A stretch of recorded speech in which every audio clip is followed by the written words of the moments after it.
El sol de mediodía golpea las columnas de mármol en Alejandría, pero dentro del palacio, el aire es denso y pesado.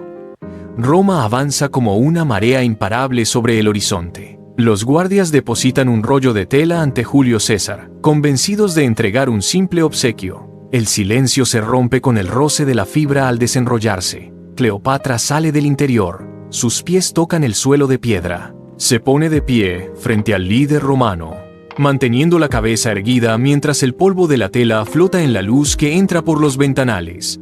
César retrocede un paso, su mano busca la empuñadura de su arma, pero se detiene al ver la mirada de la mujer. Ella no se arrodilla, no pide clemencia. En lugar de eso, señala un mapa extendido sobre la mesa cercana. Sus dedos recorren las rutas comerciales del Mediterráneo con precisión. El ambiente cambia. El peligro de una ejecución inmediata se transforma en una tensa negociación. César observa el plano, observa a la mujer y baja finalmente la mano.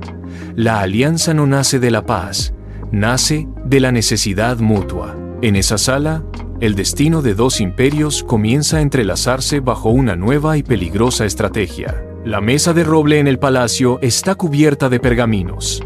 César inclina su cuerpo sobre los planos de Egipto, trazando líneas con una pluma de metal mientras Cleopatra señala las rutas comerciales del Nilo. Cada decisión es una pieza de un tablero de ajedrez donde el Mediterráneo es el premio.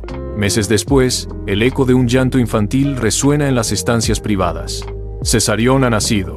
El heredero es el sello físico de una unión que ya no es solo política, sino dinástica. Alejandría, barcos zarpan, grano nutre economías. Roma, aire irrespirable, senadores en penumbra. Metal raspa piedra, no pluma. Los hombres de confianza de César regresan de Egipto con noticias que provocan murmullos. Cada informe sobre el crecimiento del poder de Cleopatra es recibido con rostros tensos y manos que aprietan las empuñaduras de sus dagas. La noticia del nacimiento del hijo de la reina llega al Senado como una chispa en un almacén de pólvora. Los senadores dejan de hablar de leyes para hablar de amenazas. La envidia se convierte en estrategia, y la estrategia se transforma rápidamente en una conspiración silenciosa que empieza a cobrar forma bajo la superficie del orden romano. El 15 de marzo, la luz matutina se filtra por los ventanales del Senado, revelando un círculo de hombres que se cierran sobre César. El aire se corta con el movimiento repentino de brazos. Las dagas, ocultas hasta ahora, brillan bajo los pliegues de las telas. Un primer impacto atraviesa el hombro de César. Él intenta defenderse. César cae, golpeado contra piedra. Sus manos se aferran al suelo sin lograr levantarse. El caos estalla en la estancia. Los testigos corren hacia las salidas, tropezando entre sí. En Alejandría, el mensajero llega con el rostro desencajado y la noticia vuela por los pasillos del palacio. Cleopatra no pierde un segundo. Sus pasos resuenan contra el mármol mientras ordena preparar el carruaje. El imperio que construyó sobre la base de esa alianza se resquebraja ante sus ojos. Ella atraviesa el patio, sube al vehículo y ordena la marcha inmediata hacia el puerto. Detrás, el palacio queda sumido en una confusión inminente. La soberana observa cómo los guardias romanos en la ciudad comienzan a movilizarse, sintiendo la fragilidad de su posición. El vacío de poder en Roma es ahora un abismo, y ella debe cruzarlo antes de que las legiones cierren el cerco sobre su trono. Cada segundo cuenta mientras el sol se oculta, marcando el fin de una era y el inicio de su desesperada huida. El puerto de Alejandría hierve de actividad. Cleopatra desciende de su transporte y camina directamente hacia el muelle principal, donde el agua golpea con fuerza contra la madera de los muelles. Una galera de gran envergadura domina el espacio. Su estructura refleja el sol. La reina pisa firme. Marco Antonio se aproxima al frente de sus hombres. El sonido de las cadenas de anclaje resonando contra el metal corta el aire salino mientras las legiones se mantienen en silencio. Él sube a bordo. Los dos se encuentran en la cubierta central, rodeados por el movimiento de los marineros que tensan las cuerdas y despliegan las velas. Ninguno de los dos pronuncia palabra. Cleopatra se detiene frente a él, manteniendo el torso erguido. Sus ojos se fijan en los de Marco Antonio, midiendo la determinación del general. Él inclina levemente la cabeza en señal de reconocimiento táctico. En ese intercambio, el aire parece estancarse. Ella da un paso al frente, rompiendo la distancia física, y señala hacia el horizonte mediterráneo. Un gesto simple que comunica una nueva dirección estratégica. Marco Antonio asiente. Sus manos se posan sobre la empuñadura de su arma. Un movimiento calculado que sella el acuerdo. El barco zarpa, velas al viento, no mediante tratados escritos, sino a través de la presencia física y una mirada compartida que desafía directamente la autoridad de Roma. En Roma, Octavio sostiene un pergamino frente a una multitud en el foro.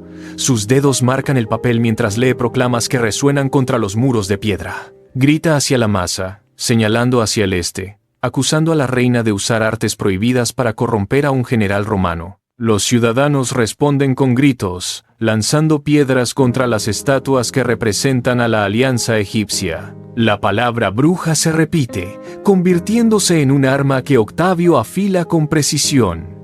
En Alejandría, el efecto de esta campaña llega como un golpe seco. Cleopatra recibe los informes y los arroja sobre una mesa de piedra. Sus manos se cierran en puños. No hay espacio para la diplomacia. Ella camina hacia el balcón y observa el puerto, donde el sonido de los martillos contra la madera de los barcos de guerra marca un ritmo incesante. Los tambores de guerra comienzan a sonar en las barracas, un estruendo sordo que hace vibrar el suelo. Marco Antonio despliega los mapas de navegación, marcando puntos de encuentro en el mar. Los oficiales corren por los pasillos, cargando suministros y armas. El aire en la ciudad es denso, cargado con el olor a brea y metal. Octavio ha cruzado el umbral, transformando la política en un conflicto abierto. Cleopatra ajusta su posición, sabiendo que el Senado ha declarado la guerra. La diplomacia ha muerto, y el tiempo de las palabras es reemplazado por la cuenta regresiva hacia el choque inevitable. Cada movimiento en el tablero de ajedrez mediterráneo apunta ahora hacia el abismo, y no hay vuelta atrás. El mar de Actium hierve bajo el impacto. Los barcos de guerra colisionan con un estruendo sordo de madera astillada que resuena sobre el oleaje. Los espolones de bronce perforan los cascos, abriendo grietas por donde el agua entra a presión. Hombres saltan de una borda a otra.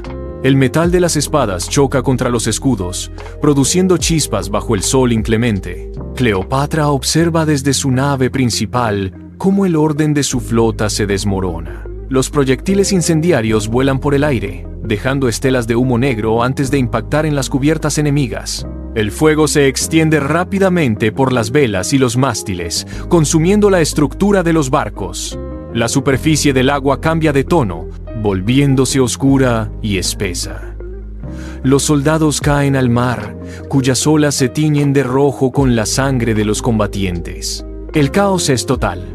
Las formaciones, antes precisas, se disuelven en un desorden de naves a la deriva y cuerpos que se hunden. El ruido de los gritos y el chasquido de los remos rotos ahogan cualquier orden táctico. La estructura de la flota egipcia se dobla bajo la presión del ataque romano. Un barco tras otro es abordado o incendiado. Los escombros de madera flotan a la deriva, bloqueando el avance de los que intentan maniobrar. Cada segundo de este intercambio violento marca el desmoronamiento definitivo del poder egipcio, dejando solo el rastro de la destrucción sobre el Mediterráneo. Marco Antonio intenta reagrupar sus líneas, pero los gritos de sus capitanes se pierden entre el estruendo de las colisiones. Una nave tras otra es envuelta por las llamas romanas. Los mástiles caen sobre la cubierta, bloqueando el movimiento de los remeros. Cleopatra observa el desastre desde su puesto de mando.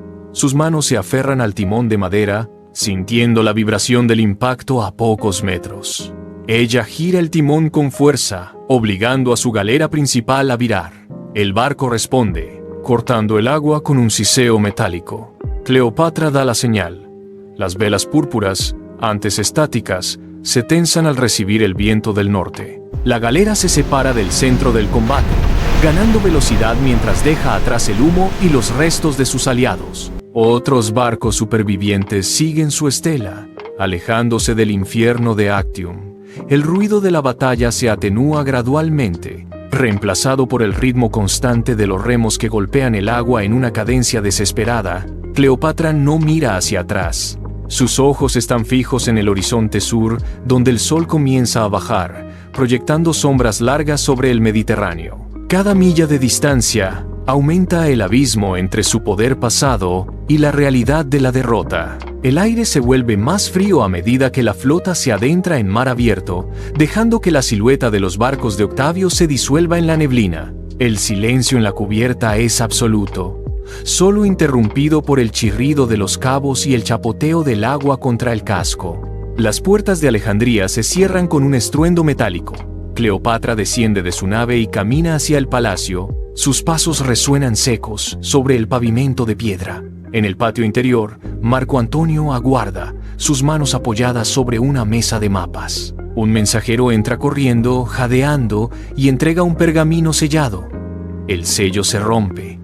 El papel tiembla entre los dedos de Antonio. El mensaje es breve. La reina ha muerto en el mar. Los ojos de Antonio recorren las líneas. Su respiración se detiene. Él no grita, no busca confirmación. Se gira lentamente y desenvaina su espada. El filo de metal brilla bajo la luz del atardecer. Con un movimiento seco y preciso, Antonio busca el hueco bajo sus costillas. Sus rodillas ceden, el peso de su cuerpo lo arrastra hacia adelante. El acero impacta contra el suelo de mármol con un sonido sordo. Él cae de bruces, la sangre comienza a teñir las baldosas. Cleopatra llega al umbral justo cuando el cuerpo de Antonio deja de moverse. Ella se detiene en seco. Sus manos se cierran en puños, las uñas se clavan en sus palmas. No hay llanto, solo el sonido de las legiones de Octavio acercándose, golpeando las puertas exteriores con arietes. El palacio retumba. Ella se queda allí, estática, frente al cuerpo sin vida de su aliado. Afuera, el polvo se levanta con el paso de los caballos. El cerco se estrecha. El tiempo para la estrategia ha terminado. Cleopatra se gira y camina hacia la oscuridad de su mausoleo privado, dejando atrás el silencio de la muerte. Las pesadas puertas de piedra del mausoleo ceden con un chirrido agudo. Cleopatra se retira hacia el interior. Sus pasos resuenan en el recinto vacío. El aire está cargado de polvo y el olor del incienso quemado. Afuera, los golpes de los arietes contra la puerta principal del palacio se transforman en gritos de soldados. El metal choca contra el suelo. Los legionarios de Octavio irrumpen en el salón. Sus sandalias golpean el mármol con un ritmo caótico. Ella no se gira. Se sienta sobre el lecho, manteniendo la espalda erguida. Sus manos se mueven con una precisión gélida hacia la pequeña vasija de barro oculta entre los pliegues de su entorno. La abre. El recipiente está frío al tacto. De su interior, extrae el reptil. La criatura se enrosca con lentitud, sintiendo el calor de la piel. Cleopatra acerca el animal a su pecho, presionando con firmeza. Sus dedos se tensan, siente el pinchazo, un dolor súbito y agudo que recorre su brazo. El veneno se desplaza por sus venas, un ardor que ella recibe sin un solo temblor. Los soldados se detienen al pie de la cama. Sus espadas desenvainadas brillan bajo la luz mortecina. Ella cierra los párpados. La respiración se vuelve pesada, intermitente. La soberana permanece inmóvil. El peso de su cuerpo se hunde en el lecho mientras el pulso se apaga. Los soldados avanzan, pero solo encuentran el silencio absoluto de un reino que acaba de expirar. El silencio ocupa ahora cada rincón de la estancia. Octavio cruza el umbral. Sus pasos son lentos, calculados, sobre las baldosas de piedra. Se detiene ante el lecho. El cuerpo de la soberana descansa sin movimiento. La piel ha perdido su calidez. Octavio observa la marca en el brazo, el rastro del veneno que ha puesto fin a la resistencia. No hay sorpresa en su rostro, solo una observación clínica del objetivo cumplido. Se gira hacia sus generales que aguardan en la sombra de la puerta. Con un gesto seco de la mano, ordena el registro del mausoleo. Los soldados se dispersan, volcando cofres y revisando cada rincón en busca de tesoros. El oro de Egipto brilla bajo las antorchas, pero ya no tiene dueño. Octavio camina hacia la ventana que da al puerto de Alejandría. A lo lejos, las velas de las naves romanas oscilan sobre el agua. El reino de los faraones se ha desvanecido en una sola jornada. La ambición que una vez hizo temblar al Senado queda reducida a un nombre inscrito en la piedra fría. Él ajusta su postura, mira el horizonte donde el sol se oculta, y el peso de un nuevo imperio comienza a sentarse sobre sus hombros. La era de los reyes ha terminado. Roma extiende sus fronteras sobre la arena, sellando un destino que ya no admite réplicas. El vacío que deja la reina es el cimiento sobre el cual se construye el orden del nuevo mundo.